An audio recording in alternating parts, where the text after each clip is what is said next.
me up, to break me down, to build me up again. They like, Hov, we need you back so we could kill your ass again. You know, it's like this thing. I'm fully prepared with everything I need for the Jay-Z documentary. The moment he sent that legal letter, I knew I had to let the world see who he really is. He and Diddy are cut from the same cloth. He just hides his arrogance and control behind a cleaner image. Our feud has lasted 20 years, and I know better than anyone what he's done in the shadows. I even suspect that so-called funeral bouquet wasn't Diddy's idea at all, but Jay-Z acting on his behalf. Back when Nicki Minaj posted that video of him wearing a pink wig, all I did was repost it, and he got so nervous he had his lawyers threaten me. In 2015, Nicki worked her ass off helping him build his platform, and he allegedly pocketed her $7.9 million in royalties. And then there's his fingerprints all over key incidents through the years, whether it's the elevator footage or the guest list at Diddy's parties. He was involved, clearly, but somehow he always walks away untouched. That's what he's best at, pulling strings behind the scenes while pretending to be spotless in public. And now that a corner of the darkness has been ripped open, I'm not stopping. Everything my team and I are doing isn't about attacking anyone, it's about making sure the truth can't be buried by him ever again. He ain't answering the phone?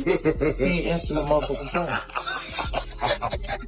Hey, it's like this, like We had a black billionaire's lunch. black excellence. They're sitting there like, yeah. It's the billionaire brunch. Oh, Like, I hate you, man. And we here together and we're gonna keep staying together. We getting tighter. unaware of anything going on here. This is the one time I'm gonna be with you this year. Yo, I feel like I'm normal again. Hip-hop has long been fueled by rivalry, where disputes between performers spark dialogue, mold stories, and sustain the culture's ferocity and drive. Every bar, gesture, and public movement becomes a headline as a result of these clashes, fueling a worldwide audience that thrives on high-stakes situations. Two giants, Jay-Z and 50 Cent, are now under intense scrutiny as long-standing animosity reappears. As fans and insiders wait to watch how this heavyweight collision between legends will finally play out, what was previously simmering as low-key tension and cryptic comments has developed into a combustible scenario that has captured the full attention of the hip-hop industry. That she knew someone that went through Jimmy Hitchman proffer agreement for a drug case. And the proffer agreement revealed that Jimmy Hitchman, he could have walked away if he would have given up Diddy. What she mean by that?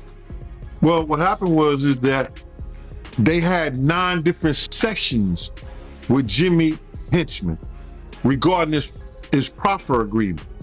So that means the feds went in there 9 different times to talk to him. And in those sessions, they asked him, what do you know about Sean Puffy Combs or Sean Diddy Combs? I don't think it was Puffy at that time. It wasn't Diddy at the time. But what do you know about Sean John Puffy Combs having sex with underage boys? And you got to realize, and people never think about this, that Jimmy and his brother,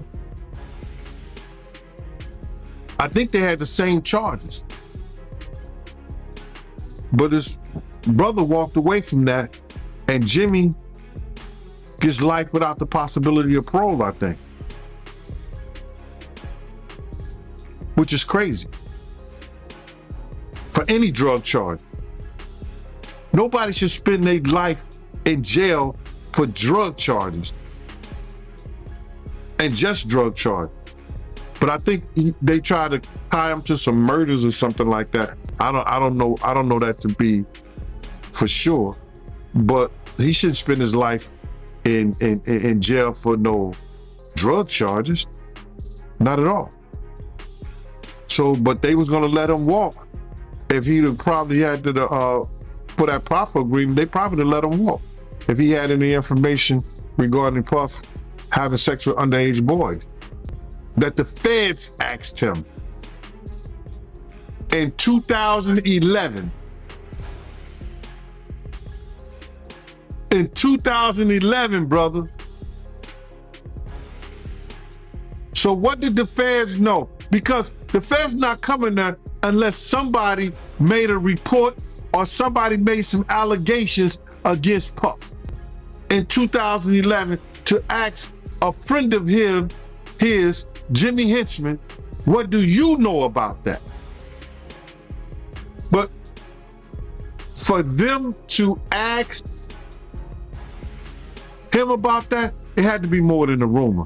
Somebody made a complaint somewhere. And the feds got hold to that complaint. Now they're going to investigate that complaint when they get people under the barrel, like they had Jimmy Henchman. That's why they asked him. If he did know information, right, why you think he didn't tell?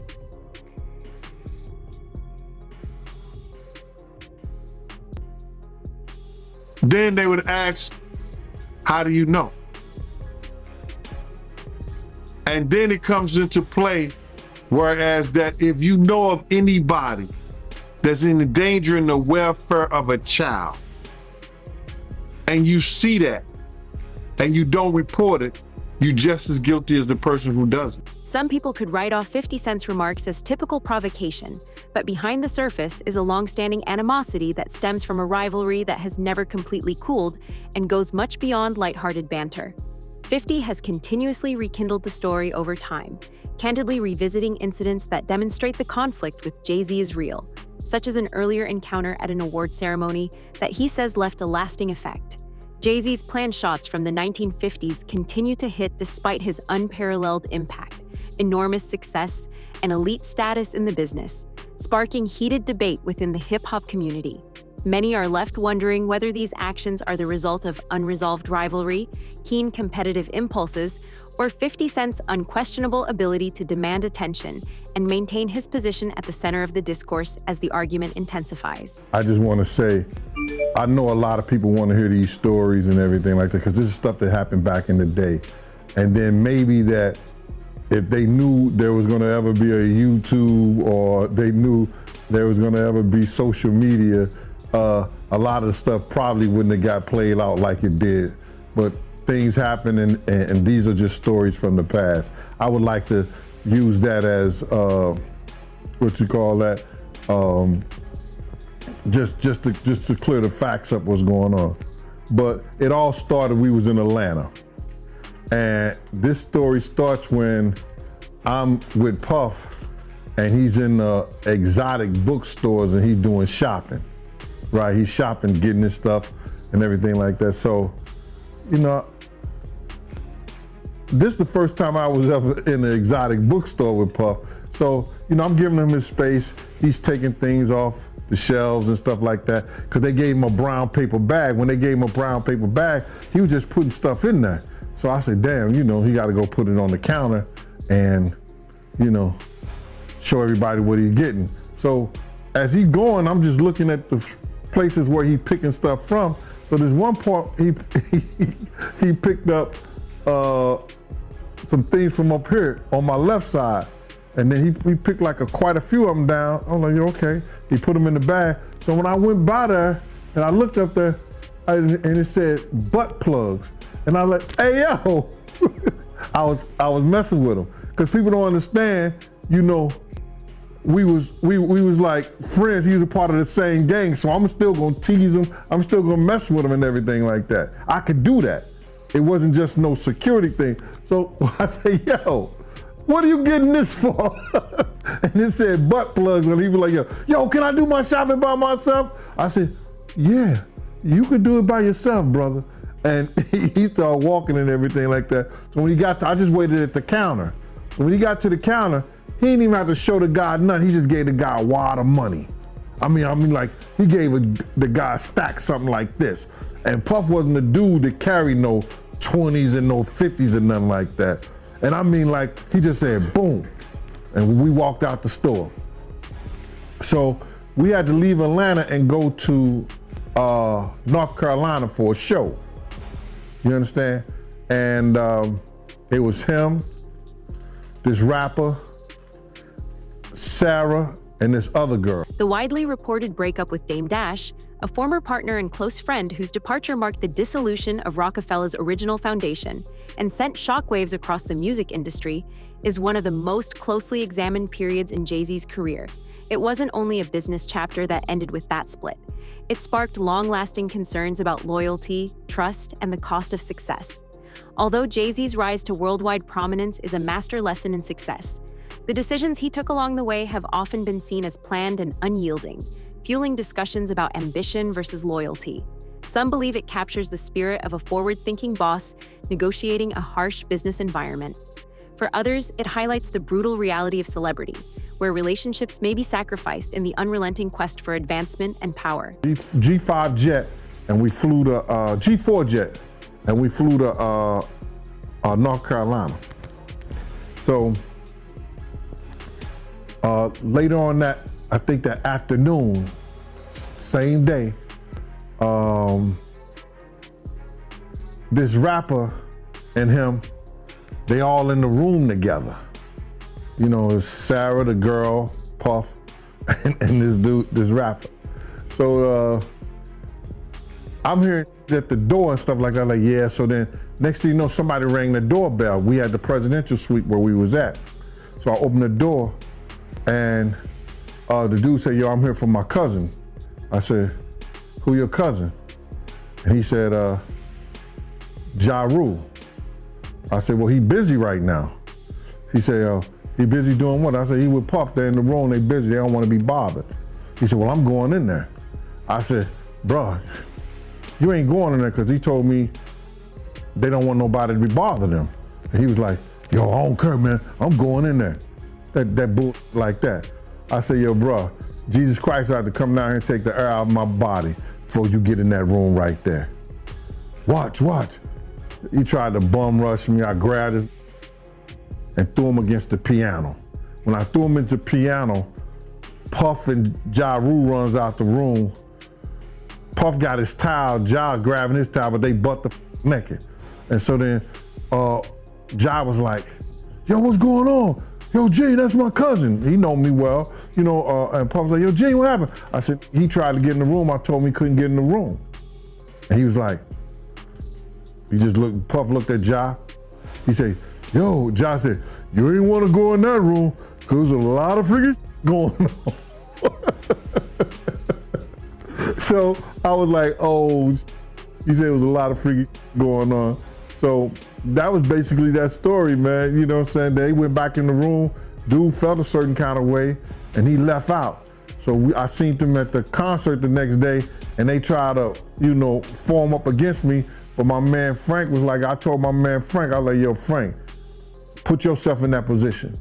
Somebody trying to get in the room, and Ja told you don't let nobody get in the room. What would you do? Now, y'all can do whatever y'all want to do, man, but you know I ain't taking no losses. He said, yo, you good, and that was it. Bruh, when Ja said, you don't want to come up in there, a lot of freaky stuff is going on. You got to use your mind. What they was doing with those butt plugs.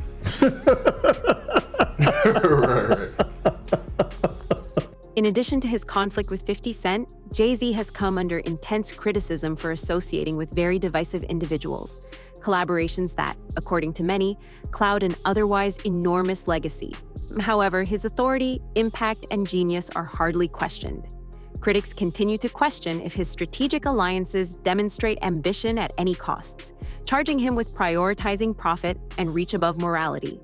These incidents have rekindled a broader cultural discussion about the boundaries between ethical duty and commercial acumen, whether Jay's choices are the inevitable cost of being at the top or deliberate coldness. Nevertheless, his admirers are steadfast, portraying his career as the result of bold vision, superior strategy, and a unique ability to navigate a harsh profession where longevity is gained by accuracy rather than luck. Yeah, that's crazy. Never work with him, though. What did Tupac do? He did gang-related, Poetic Justice. He did Juice. And he did a couple other things. He did a basketball. Did something with Jim Belushi. Remember they did the one thing? What did he do? Can you Above the Rim, Poetic Justice with Janet Jackson, which I thought it was great. Yeah, Bullet, I think is. Oh yeah, gang related album soundtrack was actually good. I don't know if you've listened to the gang related soundtrack. It was Not in a minute. Not in a minute. Yeah, it was a really good soundtrack. Yeah. Cuba, with all this stuff that's coming up with Diddy and you're on one end, 50 Cent is calling out Diddy and here's what he's doing and all this stuff, and they got the back and forth. Yeah. I got Suge on here. Look at this example. Look what happened. Yeah. And I got Suge on. Yeah, exactly. No question about it. What do you think is going on with all the stuff with Diddy, with Little Rod, with, all the stories that everybody's hearing about? You mean in terms of what? I mean, being raiding his house being raided. I mean, that's crazy. That's the craziest thing I'd ever. And then, hey, how about me? I wake up in the morning, I turn on Today Show, and Hector Cuba Gooding Jr. I was like, hey, excuse me, pull me into this. I think whatever he's dealing with, he's on his journey, man. I think that God has got him on a path where I can't imagine that he's stupid enough to do whatever he's doing and keep it on his premises. I think that the raid and all of that stuff, only time will tell. Who was involved, who had been a frequent guest in these places and areas. It's funny because my lawyers said, every outlet in the world wants to talk to you. And again, I'm not defining myself from some headline in the press. So I stayed quiet. And it's so funny. So I'll tell you a little story about who my girlfriend is. She gave Robert De Niro 3 grandkids. Her name is Claudine De Niro. She married his son, Raphael. They separated, and we've been together for a while. But she, at one point, ran Naomi Campbell's publicity. She, at one point, ran P. Diddy's publicity, right when he started doing the white party thing. Mm-hmm. He had just gotten freed from indictment, found not guilty. Did he? And he said to her, I'm going to die running with these niggas, man. I need you to help me with the white folks and the switch. And so she helped cultivate his new image. So they had a friendship for years. But I had never met him till probably 2019, 20, just casually, Claudine and I. He invited us to his house. The pandemic was starting. As Jay-Z and 50 Cent's standoff subtly becomes more intense, the hip-hop community is still gripped with suspense, wondering how far this battle between titans will go. Driven by a combustible combination of personal history and competitive fire, the strain only increases with time, offering no sign that this rivalry is close to coming to an end. That I had my shoulder on him and all this stuff, making it look sordid. Well, that picture, everyone in the room, there's probably 300 of us on the deck of P. Diddy's, I'm going to show you, on P. Diddy's boat, New Year's Eve. I went from one ship, Happy New Year. So I hung out with Tyson, and next ship, there's Drake. This ship had P. Diddy. He had his guy, his videographer. They're listening to music. And he says, hey, Cube, listen, you want to hear P. Diddy's new song? I said, yeah, sure. Sit down next to him. They didn't use this angle, which to me makes me laugh, because I go, oh, I get it. You made it look the way you wanted it to look. But that, and if you hold it, you know how you hold it and it does the thing where, can you hear all the people? If you tap it or something, it's a live picture. Do you see what I mean? It's like, here we are, just listening to music. Finished, took the thing off, said whatever I said to him, left. That was it. But this guy who's suing him, going after the money, man. I'm sure. And by the way, I don't know P. Diddy's life. I don't know what he's going through. I don't know what the police are going to find on all of that. Were you guys close? Were you guys friends, or? We were acquaintances, just like I just showed you. Yeah. 2-3 times I've seen him. So it's. Oh, so Diddy, you've only seen him 2 or 3 times. That's what I'm saying. That's what I'm saying. So why would they include you all of a sudden in some way? I think because of the darkness of the other grab of the cases that I already had went through. Right. A lot of that stuff is 18 though, 19, right? Those are from 5-6 years ago. That's cases. Right. Yeah. Right. And that was that at the peak of the Me Too movement, or was that pre-Me Too movement? That's right. Is Me that's Too right movement, when it kicked off. Yeah. Right. That was crazy. Yeah. So it's going to be interesting to see what happens with Diddy. Oh, 100%. Yeah, 100%. but I did not know that you guys only hung out 2 or 3 times. That's it, man. And 50 was with you for your 56th birthday. I think you guys were hanging out together in Miami. Yeah, because we were in St. Bart's on that boat, but then in Miami, which is where I run around now, of course, I ran into 50, and he was promoting his champagne. I've seen Drake 100 times around town. He loves Miami. Yeah. Yeah. 50. I'm big with the rappers, man. How do you feel about 50? How's 50 like? It's so funny. I got a call from 50 who reached out to me and said, "We got to uplift our black entertainers and let's work together." And I said, "Great." So we'll see. I try not to voice any of my opinion when it comes to the rap songs because, just like everybody else, I'm into that music, man. Are you following the Lamar and Drake thing? No, I just heard about that. Yeah, got it. I mean, that's like a whole... Somebody just got shot today outside of Drake's house. I heard. See that? I heard. So, I mean, it's like drive-by shooting in a gated community. I mean, that sounds a little crazy. Yeah, Drake security guard seriously injured and shooting at Toronto's mansion. Guard was shot inside Drake's home.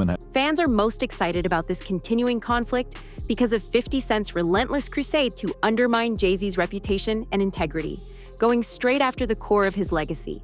50 doesn't hold back and prioritizes reputation above competitiveness, from questioning the significance of his honors to implying he cut ties with close pals. Some dismiss it as a typical provocation, but others see something more revealing, a clash of pride, values, and unresolved past that represents deeper fissures inside the society where ego, loyalty, and achievement intersect, and long-standing tensions refuse to be buried. Fled in a vehicle. Yeah, I say to them, just like I said to Tupac when I saw him in the lobby of that hotel in Chicago, he said, "Hey man, help me man, give me some advice." I said, "Hey man, just remember your artistry first. I know you're getting caught up with all this madness, but you're an artist now." He said, "Thanks, Cube." He hugged me and he went off. And how old was he at the time? Well, 2-3 weeks later, he was gone. Oh, no shit. I saw him, and here's the second time I saw Tupac. This is a true story. Now, I don't like the conspiracy things, but that day, he was in a convertible, like Rolls Royce. He was at the stop sign. And I was on a hockey tournament, so I was in Vegas as well, playing hockey, and Tyson had his fight. And I jumped out of the car, and I ran up to his car. Pac, it's Cube! And all 3 cars, all these cars, boom, boom, boom, boom, with the guns. Get out. No, that's Cube good, man. Hey, that's Cube good. And I go, "Oh, sorry, man." He goes, "You good?" I go, I'm good. I'm sorry, guys, got in the car. So that happens that day when the sun's out, and at night, they get shot, and there's no cops around. That's a true story. I was involved in that. So in the morning, few hours later, he's gone. Yeah. Yes. And so where were all of those undercover cops that pulled the guns on me when I tried to approach him sitting in his car convertible? What are you saying? I'm just saying it's weird that they were going to blow me away, and I'm Academy Award winner. That's all I'm saying. Yeah, because that's 96. So Yeah. and 96, you're like everywhere. I'm the man. Yeah, you're the man in They're like, 96. "We don't care. Get away. Back up." That's crazy. Yeah. By the way, what did he pay you for Jerry Maguire? I forgot to ask you earlier. Was that your big payday? No, yeah, at that point, $600,000. What's the biggest you made for a movie? Oh, Snow Dogs. I can't talk hell about Snow Dogs. Whoa, that was a good year. Well, that's a 1-2 hit, baby. 13 million total that year. Wow. I made a lot Get of money. out of here. Yeah. Good for you. You know that money's gone. Good. Is it? I already spent that money. Really? Yeah, $13 million. I understand. Yeah. I'm assuming you made some good investments. I made some investments, yeah, but yeah, that money. Hey, final. So if you like this clip and you want to watch another one, click right here. And if you want to watch the entire podcast. 2 self-made powerhouses that symbolize diametrically opposed success ideologies are at the center of this rivalry, which is a collision of ambition and identity. Jay-Z uses strategy, partnerships, and long-term vision to operate with measured precision.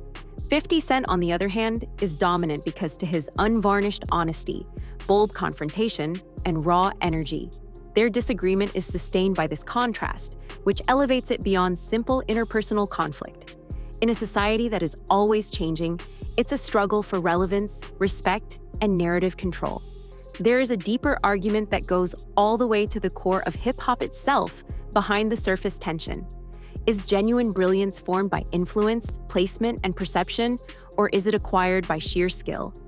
Those arguments struck close to home for Jay-Z, who is often hailed as an all-time great, as persistent criticism in the 1950s reignited debates over whether his empire was created entirely on talent or enhanced by timing, power, and strategic advantage.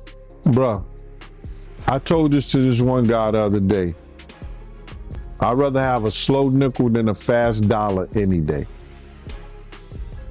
My slow nickel put bread on my table. My slow nickel pays my mortgage. My slow nickel brings me home to my family. My slow nickel builds a community. We see what the fast dollar does. Being Diddy rich takes a guy that once name was Puffy, that after every tragedy he had in his life, he had to change his name. Puffy, Puff Daddy, Diddy, Brother Love, Love. Puffy, from the DC tragedy, went to when those kids was trampled over. I think 1 or 2 kids died at a function in DC that he gave. Puffy. City College. Puff Daddy. Diddy, Biggie. He comes named to Diddy. And now the allegations with Cassie and everything, he went from brother love to love. Being Diddy rich have you thinking you something that you're not. That you greater than what you're supposed to be and the people around you. When I say I'd rather be my poor, with my peace of mind, with my own thoughts, my own community, my own love, with my family, than to be so rich that I'm thinking I'm something that I'm not. That's what they do, bro. Look how many times, what was that? You ever go to a club, it's a big shootout, and it was the Mirage, and then you come back 2 weeks later, now it's the Zone. They changed their name after every shootout. That's what happened. From a different perspective, 50 Cent's constant criticism of Jay-Z could also allude to his own unresolved conflict with the hierarchy of the business. Even while 50 has established a strong legacy in both music and business, he has sometimes operated just outside of the cultural pedestal inhabited by celebrities like Jay-Z, whose impact extends far beyond charts. 50 may be reaffirming his own significance, claiming his position among the elite, and reminding the society of his enduring influence by keeping Jay in his sights. One thing is certain, regardless of the actual motivation. Global audiences have been enthralled by the conflict between these two titans, which has developed into one of the most captivating and lasting plots in contemporary hip-hop.